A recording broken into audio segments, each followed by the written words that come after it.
मैं इसलिए रो रहा था कि क्या तुम मुझे वो ममता, वो वात्सल्य, वो प्रेम दोगी या नहीं।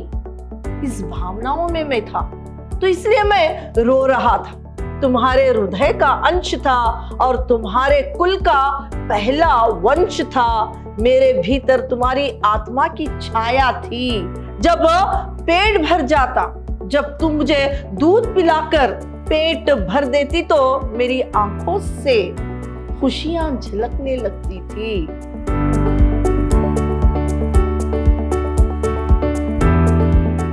प्रणाम, मैं रिहाना यस, अति उत्तम विद्याश्रम की हिंदी प्रवक्ता। मेरे 4th सेमेस्टर के बीबीए के जितने भी विद्यार्थी हैं, आप सबका मेरी कक्षा में स्वागत है। मेरे प्रिय विद्यार्थियों, इस सेमेस्टर जो आपके लिए कविता साहित्य है, इसके अंतर्गत जो आपके लिए एक कविता है माँ के प्रति, आज मैं उसी के बारे में संक्षिप्त में जानकारी दूंगी। और यहाँ पर पहले हम इस कविता की जानकारी से पहले इस कविता के जो कवि हैं स्वदेश भारती, इनके बारे में संक्षिप्त में जानेंगे। स्वदेश भारती, इनका जो जन्म है 12 दिसंबर 1939 में, 1939 में प्रतापगढ़ उत्तर प्रदेश में इनका जो है जन्म हुआ था। और इनकी जो रचना है वो इस प्रकार है। औरतनामा, वे आए और बैठ गए, आत्म छलना, तुम्हें याद करूंगा, लड़की हंसती है। ये सब इनकी लिखी हुई रचनाएं। और इनको जो है हिंदी सेवा सम्मान, प्रेमचंद सम्मान, साहित्य भूषण सम्मान से भी जो है नवाजा गया था। इनकी मृत्यु 10 मार्च 1918 में इनकी मृत्यु जो है हुई थी। जो आपके लिए माँ के प्रति है, इस कविता, ये जो कविता है स्वदेश भारती जी की एक मार्मिक कविता है। इसमें कवि ने माँ के असीम वात्सल्य और अपने बच्चों से उनकी आशाओं को लेकर लिखा है। बच्चों से लेकर उनकी माँ की जो आशाएं होती हैं उसके बारे में ही इस कविता में इन्होंने लिखा है। बच्चा जब धीरे धीरे बड़ा होता जाता है, बड़ा होकर जीवन यात्रा में थक जाता है, इस थकावट में उसे माँ का प्यार ही याद आता है करके लिखते हैं। माँ का प्यार ऐसा है कि उसमें वो अपनी सुरक्षा को भी देखता है। माँ के वात्सल्य, प्रेम को बच्चों के प्रति जो होता है, प्रेम, वात्सल्य, ममता, उसी के बारे में इसमें यहाँ पर लिखा है। माँ किस तरह से बच्चों को लेकर एक सुनहरे सपने सजाती है अपनी पलकों पर, उसकी भी यहाँ पर जो है जानकारी इस कविता में देते हैं। कविता जो है वो इस प्रकार है। ओ माँ, मैं जब पहली बार तुम्हारी गोद में आया तो बहुत रोया था। रोया था इसलिए कि पता नहीं कैसे कितना प्यार दोगी तुम। अपने शिशु से हर माँ की आशाएं होती है कि वो युवक बने, अच्छे से पढ़े लिखे, सुंदर सी बहू आए, जो माँ की सेवा करे, गृहस्थी संभाले, अच्छी संतान जने, घर को खुशहाली से भर दे। किंतु माँ, मैं तो जब तुम्हारी गोद में पहली बार आया तब नीरा शिशु था। इस तरह से लिखते हैं। यहाँ पर कवि जो है लिख रहे हैं प्रस्तुत पद्यांश में माँ के प्रति कविता से जो है इस लिया गया है इस पद्यांश को। तो यहाँ पर जो कवि स्वदेश भारती जी है वो लिखते हैं कि बेटा अपनी माँ से बोल रहा है, अपनी भावनाओं को व्यक्त कर रहा है। वो बहुत छोटा सा शिशु है। यहाँ पर उसकी भावनाएं जो है, उसके मन में ये भावनाएं उठ रही है। तो यहाँ पर वो बोल रहा है, वो माँ जब तुम्हारे गोद में, जब तुमने मुझे पहली बार लिया या पहली बार उठाया, तब मैं जो है रो रहा था। जब तुम मुझे पहली बार अपनी गोद में उठाया उस वक्त मैं रो रहा था। फिर तब मैं नवजात शिशु था, अभी अभी जन्म लिया हुआ एक नवजात शिशु था। मैं इसीलिए रो रहा था, इसीलिए कि क्या तुम मुझे प्यार दोगी या नहीं। मैं इसलिए रो रहा था कि क्या तुम मुझे वो ममता, वो वात्सल्य, वो प्रेम दोगी या नहीं। इस भावनाओं में मैं था, तो इसलिए मैं रो रहा था। फिर यहाँ पर बताते हैं कि इसलिए कि क्या तुम मुझे प्यार दोगी या नहीं, ये भाव मेरे मन में था, पर तुमने मुझे गोद में बिठाकर बहुत सारी आशाएं, बहुत ही सारी इच्छाएं प्रकट कर दी थी।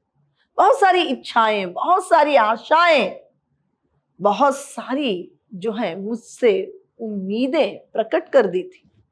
जैसे कि मैं युवक बनूं, अच्छा पढ़ा लिखा बनूं, एक जो है सुंदर सी बहू लेकर आऊं, फिर एक सुंदर सी बहू जो घर में आए, वो तेरी सेवा करे और अपने सारे कर्तव्यों को निभाए और गृहस्थी संभाले और मेरे वंश को भी आगे लेकर जाए। फिर संतान देकर जो है वंश को आगे ले जाए, ऐसी बहू की कल्पना भी तू कर रही थी। घर को खुशहाली से भर दे, ऐसी एक सुकुशल सच्चरित्र बहू की भी तुमने कल्पना की थी मुझे गोद में लिए।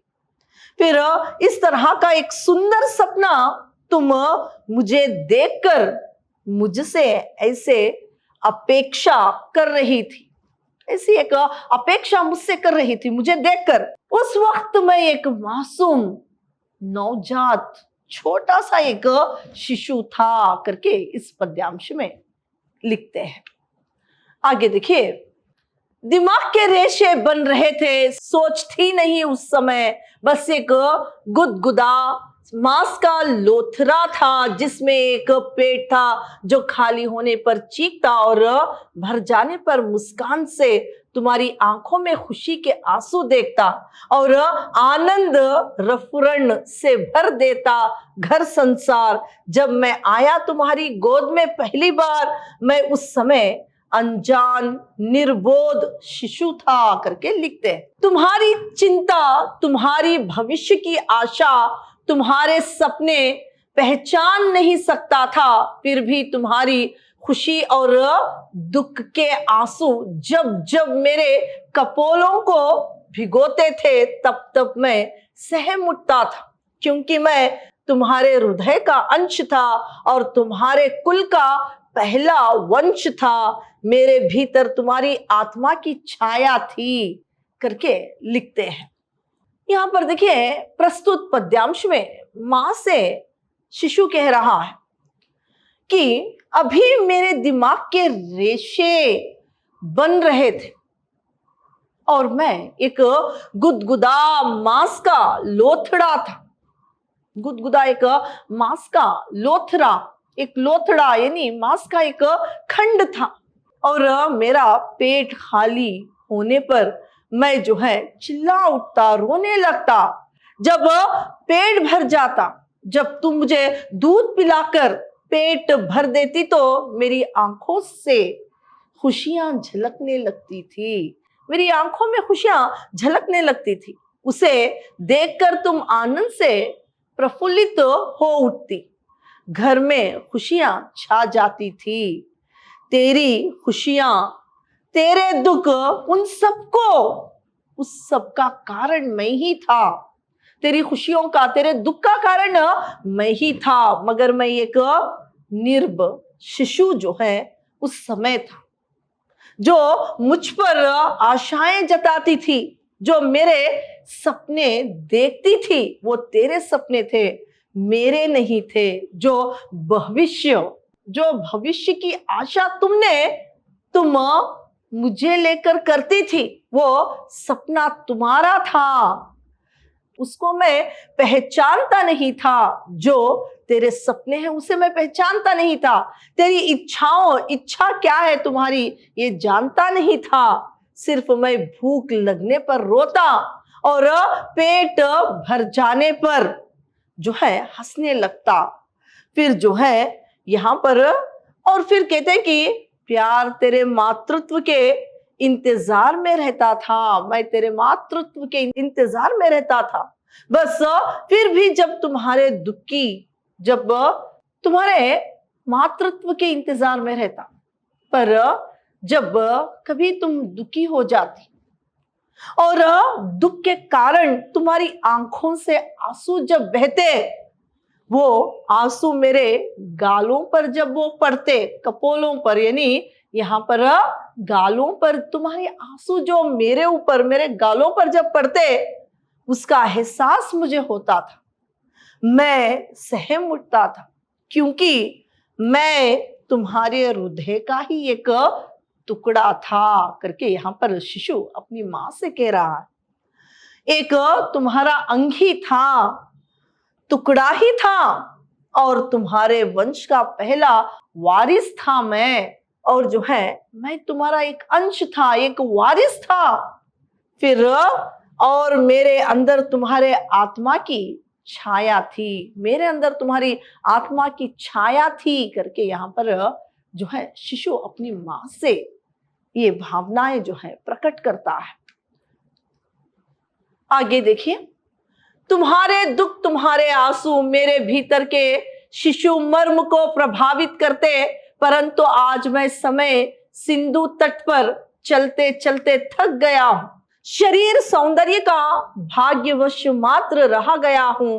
फिर भी तुम मां हो, और मां शाश्वत होती है। किसी के जीवन में सिर्फ मां ही होती है जो उसके सुख दुख को हृदय से लगाती और जीवन पर्यंत सुख शांति समृद्धि की प्रार्थना करती है। इस पद्यांश में कवि फिर कह रहे हैं, कवि यहाँ पर बच्चा मां से बता रहा है कि तुम्हारे दुख, आंसू मेरे भीतर के शिशु मर्म को प्रभावित करती है, पर आज मैं समय के इस सिंधु के किनारे पर खड़ा हूं। सिंधु के किनारे पर मैं चलते चलते थक गया हूं।